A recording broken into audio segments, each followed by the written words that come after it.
Hey people, hope you guys are all having a wonderful day. Today I wanted to just sort of wax poetically about Final Fantasy Tactics. I'm not going to buy an inferior port of a game that I've played multiple times that I can play on my phone for free. Like, I'm sorry, I'm just not going to. Like, I get that they've added voice acting and cutscenes and stuff like that. However, it just feels like a massive misnomer to not include the War of the Lions DLC. And to be honest, like a lot of things about it, it's just like you built this game from the ground up because all your new IPs suck.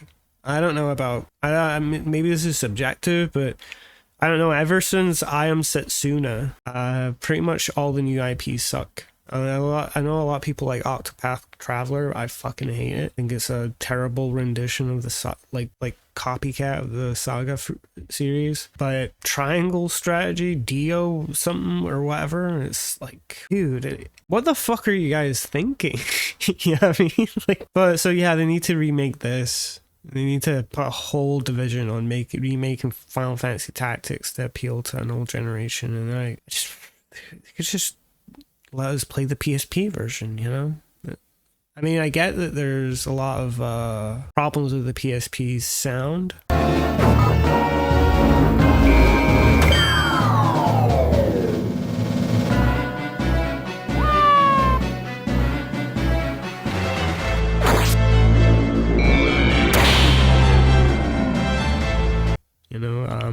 The PlayStation 1 had better sound than the PSP. One thing this game lacks that a lot of people overlook is there's a breadth of content. You know, it's like, it's a very short game, and a lot of people might be like, oh, it's digestible. Not like, and it's not a very customizable game. It's very deceptive in the amount of customization that it gives you. Like, a lot of people might be like, oh, you could play the game in so many different ways. So you could play like all white mages, or, you know.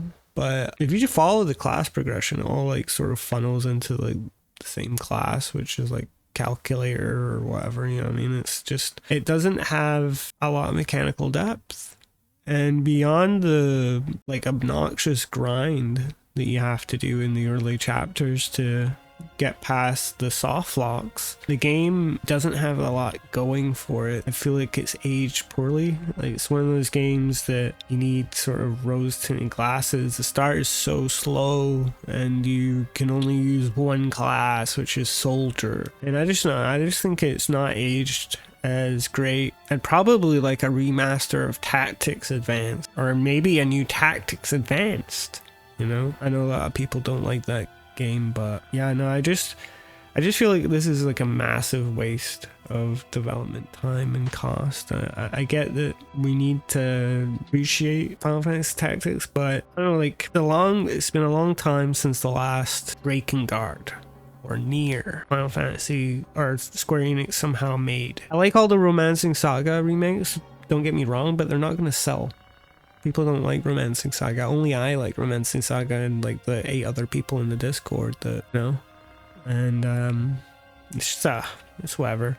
But what I did want to talk about, my favorite character in Final Fantasy Tactics, and what I would say probably one of the best Final Fantasy villains of all time. I played all of them, by the way, and I would say is Argath.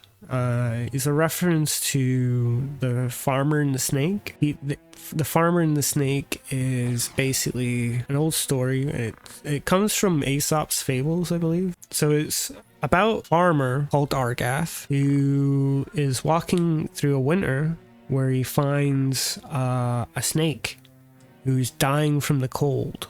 And he knows this snake is venomous, and he knows this snake is dangerous. But despite knowing that, he covers it from the cold. And when the snake comes back to life from warming from the cold, he bites Argath, the farmer, and kills him. And as Argath dies, he goes, "Learn from my fate.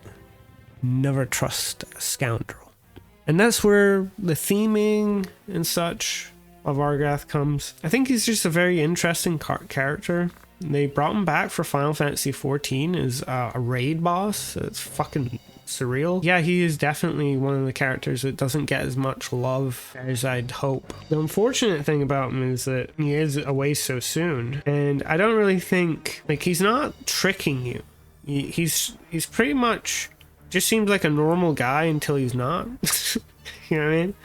And he does betray you, I guess, but I don't think it's a fault of Ramza or Delilah's part when they take him on board. But when he starts changing, I guess, definitely my favorite character, and I'll probably have no other opportunity to talk about him.